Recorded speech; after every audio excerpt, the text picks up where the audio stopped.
Look about you. Take it all in. Your grandchildren will want to hear everything about this day. The day you drove the traitorous Mason worms back into the dirt! Starting the game, as you would see in a movie, the players are standing up and the commander is walking in front of you and giving you the battle speech. And then we give you control and you get to play out that scenario right there. When you're running through the castle gate, it feels like what you see in Hollywood movies. And we're not just inside the castles, we're taking over the walls, we're going through the city, and then we're going into the final keep. From customizing your face, your scars from battle, to defects, and just the armor, your weapons. There's a lot of player choice in what kind of knight you want to be. The whole personality of the game is meant for you to create your own medieval movie hero. You're not just sort of a bunch of faceless, nameless mercenaries fighting against another faceless, nameless team. There's a real, actual story going into all the battles. Chivalry 2 tells the epic saga of Argon II, who is king of the Agatha Knights, and he is fighting against King Malric of the Mason Order.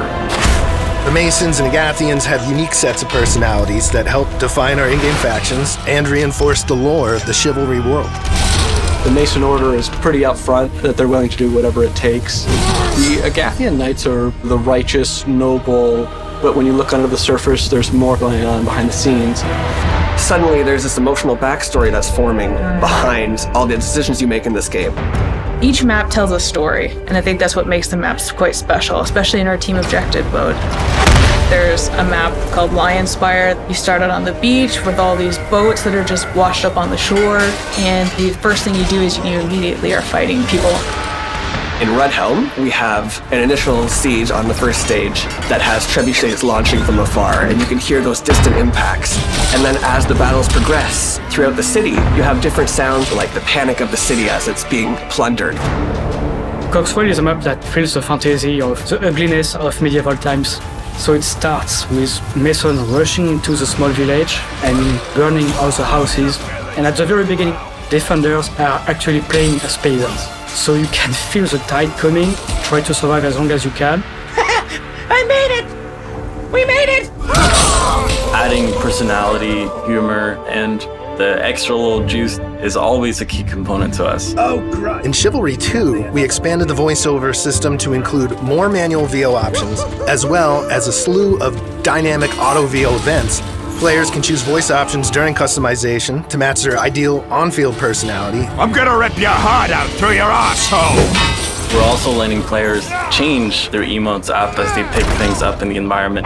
If you pick up a chicken and you battle cry with it, it's a unique emote compared to if you're just doing it normally. Leave no one alone! The voices for Chivalry 2 really give you a ton of different options. There's the Dark Prince, who's a sadomasochist. Yes, hurt me! He just relishes in the combat and cutting people open, and every time he is hurt, he's like happy about it. You know I am fueled by pain. There's one character, he thinks he is a god. Everything he says is like, oh, you're welcome for saving your life. We all have an ego. Mine is just better. There's a special place in my heart for the Squire Boy, who, like myself, would be completely out of place on a medieval battlefield. We're all gonna die! And it's the way he whinges and brown-noses his way through a battle and surprises himself when he gets a kill or has simply still survived that is very endearing. I soiled myself and nobody cares! And so it's a really silly humor that people can do. It shows personality for everyone to express himself.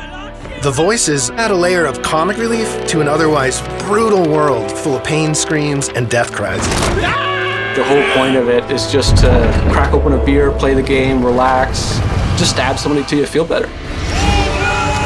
It's incredibly unwinding. You can pick up this huge medieval hammer and just crush somebody's head. It has a lot to do with doing something you'd never do in your real life and getting to live this fantasy of what if I was a knight in the medieval times.